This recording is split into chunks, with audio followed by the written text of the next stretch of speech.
Hello everyone. So today we'll be discussing this question based on mutual induction.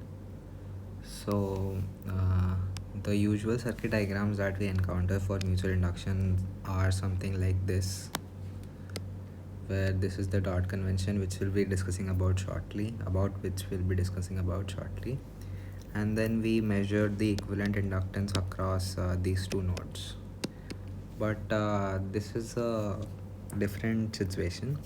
So first of all, we'll try and get the equivalent circuit for this. So basically we would need to find the L equivalent between these 2 points, and the resonant frequency will be 1 by under root L equivalent times C. So basically the target is to find L equivalent, but then it is between these 2 nodes, because the main circuit is with these 2. So in order to make the equivalent circuit, first of all we need to understand that these are 2 different circuits. The first one is this closed loop with the bigger coil as the inductor for the bigger closed loop, as well as there is this another closed circuit which has the smaller coil as the inductor for the second closed circuit. So these are 2 different circuits. So the equivalent circuit is not like this. If we draw the equivalent circuit for this, it would come out to be capacitor, the AC source, and then there is one inductor grounded, and then this is one closed loop circuit. The other closed loop circuit is this is another closed loop circuit, and this is shorted by a conducting wire. So this is a conducting wire, meaning the potentials will be equal, and this is grounded. This is the common ground, and these 2 are coupled to one another. Now we need to calculate the equivalent inductance across these 2 nodes. So first of all, we'll find the inductance values of these 2 individual components. So since this is a solenoid based network, the inductor is mu naught, the inductance is mu naught n square V. So L is given to be mu naught n square times SD, which will be L2 in this case, the bigger coil, and L1 will be mu naught times n square, which will be 2n square times S is S by 2, D is D by 2, so this is also L. Now for the mutual inductance, we would calculate the flux in okay, let me just denote the primary coil as L1, which is more intuitive. So this is L1 and this is L2. So now I would like to find out the coefficient of mutual inductance, which is M, 2,1 or 1,2, which is the same due to reciprocity. Now this is given by the number of, this is basically the flux in coil. So M21 is basically, in order to calculate M21 we need to calculate phi21. So phi21 is flux in coil 2 due to the field in coil 1. So the field in coil 1, since this is a solenoid, the bigger loop is a solenoid, this will have uniform field inside the solenoid, which is mu naught times Ni, and this is uniform in both magnitude as well as direction. So the flux can be directly found out by the field times the cross-sectional area. There is no need of any numerical integration, since the field is constant both in magnitude as well as direction. So the flux in the second coil, which is the smaller coil due to the bigger coil, will be the number of turns in the smaller coil, which is 2n times d by 2 times the field, which is mu naught Ni, where I is the current that flows in the bigger coil, n is the number of turns per unit length for the bigger coil. This multiplied with the cross-sectional area of the smaller coil, which is S by 2. So this comes out to be mu naught n square SD I by 2. Now we wish to calculate the coefficient of mutual inductance M21. Now M21 is simply given by the flux divided by the current. So the flux in coil 2 due to coil 1 divided by the current flowing in coil 1. So this is I1. So this comes out to be mu naught n square sd by 2, which when comparison with this gives us as L by 2. So now we have the coefficient of mutual inductance as well. Now we need to find out the equivalent inductance between these two nodes. So if we had an equivalent circuit like this, the equivalent inductance across these two nodes is very well known to be either L1 plus L2 plus 2m or minus 2m, depending on how these two coils are coupled with one another. So the situation here is we do not know what is the coupling or how is the coupling and what is the equivalent inductance across these two highlighted nodes. So for this there is some information about the dot convention that allows us to decide the polarity of the mutually induced voltage in the secondary coil and find out the answer to the problem. So what we can do is learn something about the dot convention. So let's say as of now let's say the given circuit has dots placed like this. So this would mean that if this would mean that these two coils are positively coupled, so which means that if the current increases in L1, then the current also increases in L2, which means that if the current is growing in L1 branch, then the voltage across L2 will increase, which means that these two are positively coupled, which means that the equivalent inductance across these two ends or the voltage across these two ends is positive as this current increases. A simpler way to understand would be that the voltage induced due to mutual induction is m times di1 by dt, where m is the coefficient of mutual induction and I1 is the current flowing through coil 1. So this voltage is L1 di1 by dt, and this voltage will be m di1 by dt if the dots are in this direction, in this sense. This would mean that the sense of the voltage is same between L1 and the mutual induced voltage across L2, meaning that if this is positive, then this is also positive. If this voltage is positive, then this voltage is also positive, because both of them are di1 by dt.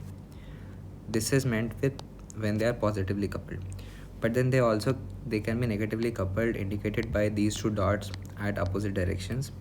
So this would mean that they are negatively coupled, and if this voltage is L1 di1 by dt, then this voltage is negative of m di1 by dt, which means that if this voltage is positive, then this voltage will be negative, because this is L1 di1 by dt and this is minus of m di1 by dt. So we have this additional minus sign, thus this and this potentials are in different signs. So this would mean a negative coupling. So this case is for positive coupling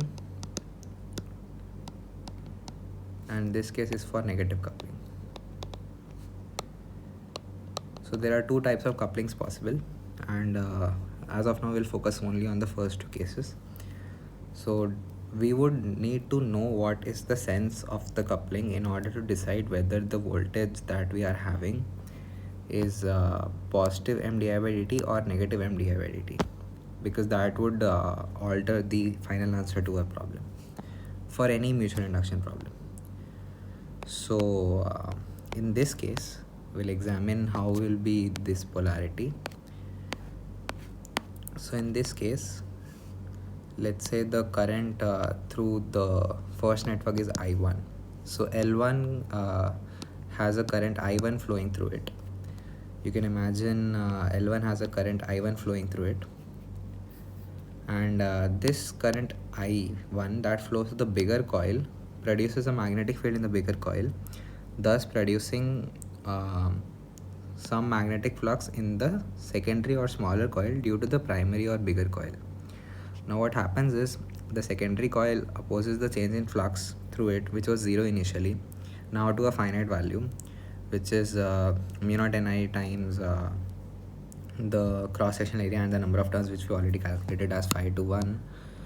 this has finite flux of phi to 1 from 0. So this will oppose the change in flux through the smaller coil, which is phi to 1 from 0, and then it will have its own magnetic field that will oppose the change in flux. So here these two are negatively coupled because of the fact that if this uh, current increases in one sense, the sense of current in the secondary coil is obviously opposite to the primary coil, because it has to oppose the flux through the it has to oppose the flux change, meaning that if the bigger coil produces a magnetic field in this direction, the smaller coil has to oppose it by producing a magnetic field in the opposite direction, which means that the sense of current flow, let's say if the current flows through the bigger coil in such a way that the field through the bigger coil is upwards, then the current will flow in the secondary coil in such a way that the field due to the secondary coil will be downward, so that the flux change is opposed by the secondary coil's induced magnetic field. So this would be the case for negative coupling. For positive coupling, what we have is the magnetic fields are in the same direction, or we can say that the flux aids each other. So that is the case when we want to sustain flux through a coil. Let's say the current through a coil is decreasing and we want to sustain the flux, which was initially a finite value, then we would need to have positive coupling. But in this case, the initial flux through the secondary coil is 0 and it would want to maintain the same 0 across it.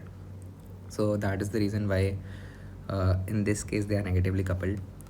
So this is the case for positive coupling and this is the case for negative coupling. So we have the second case over here.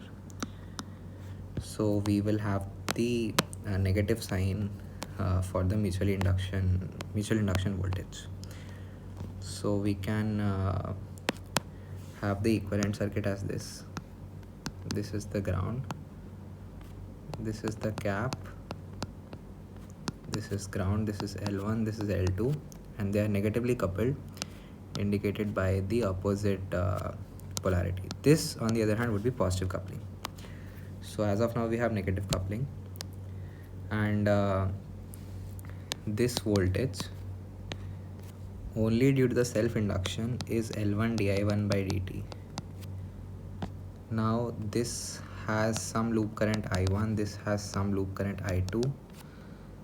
This voltage due to self mutual induction is L2 di2 by dt due to self induction, and due to mutual induction, since these two are negatively coupled, as I mentioned, these two will be in opposite sense because these are negatively coupled. So since this grows with di1 by dt, this increases with di1 by dt, this has to be negative of di1 by dt. So this will be M12 or 21 di1 by dt. Similarly, this will also be opposite because it works both ways. If this and this have opposite signs, which means that the self-induction voltage of the first coil and the mutual induction voltage of the second coil have the opposite signs, which is the case with opposite polarity or negatively coupled case, that will reciprocate as the fact that the self-induced voltage for the second coil and the mutually induced voltage in the first coil due to the current in second coil will also be in opposite direction. Hence we'll have the negative sign here also. So this will be minus M di2 by dt, because this is due to second, and here because this is due to the first coil. And these are the self-induction voltages. This is due to the current in first and the second coil, and this is due to the current in second coil in the first coil. Now we can just write KVL around the two loops that we have. So just writing KVL around these two loops, here this potential has to be 0 because this is a conducting short. So L2 di2 by dt equals M di1 by dt, and here M, one more check can be, M and L2 are positive, so di1 by dt and di2 by dt must have the same sense. And this will happen because when the current in the first coil grows, the flux in the second coil also grows, and in order to oppose the growth in flux in the second coil, the current in the second coil also has to grow when the current in the first coil grows, in order to cancel the change in flux or in order to oppose the change in flux.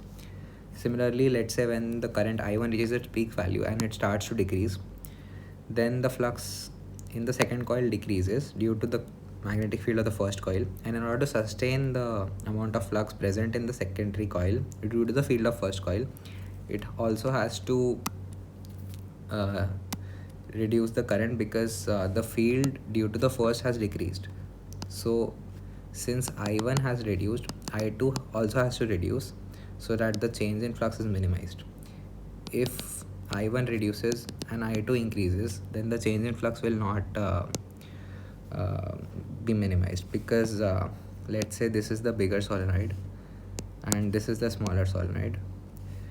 When I1 reduces, this field through the secondary coil reduces, so I2 also has to reduce because I2 is in this direction. So this also has to reduce so that these two fields cancel out, and then there is no change of flux, which was 0 initially. So in order to oppose the change in flux, this field should also decrease with this field. So these two fields should track each other, because then what we are preventing is the change in flux in the secondary coil, which was initially 0 because there was no current flowing through the through any of these coils in the beginning. So this coil will just oppose the change in flux through it. So these two magnetic fields have to be in the same sense. If this increases, then this also has to increase. If this decreases, this has to decrease. So di1 by dt and di2 by dt will always be in the same sign. It cannot happen that I1 is increasing and then I2 will decrease, or vice versa. They have to be in the same sense. So di1 by dt and di2 by dt also have the same signs, and hence this equation makes sense sign wise. So for the second case, L1 di1 by dt minus M di2 by dt plus the capacitor voltage plus the sinusoid voltage will be equal to 0. So now now the this can be regarded as L equivalent di by dt, and it becomes the differential equation of an LC oscillator. So what we can do is we can find out the value of L equivalent. This will be di1 because the current flowing in the second loop is I1. So now it's a substitution. L2 we found out to be L, so L2 di2 by dt will be M, which we found out to be L by 2 di1 by dt. So di2 by dt is simply half of di1 by dt. So we can put this L1 is L, di1 by dt is di1 by dt minus M is L by 2, and di2 by dt is half of di1 by dt. So this comes out to be 3L by 4 di1 by dt. So this is L equivalent di1 by dt. So L equivalent is 3L by 4, and thus the correct answer to the question is option number C.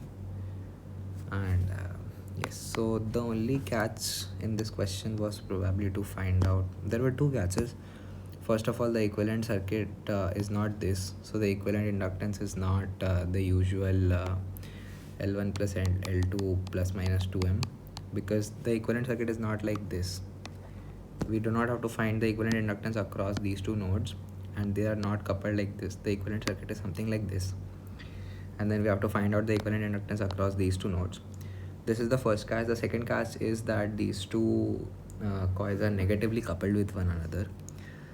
So then we need to be careful with the polarities of the mutually induced voltages as well as the self-induced voltages, and then just find out the equivalent inductance. So that is it for the video. Thank you for watching.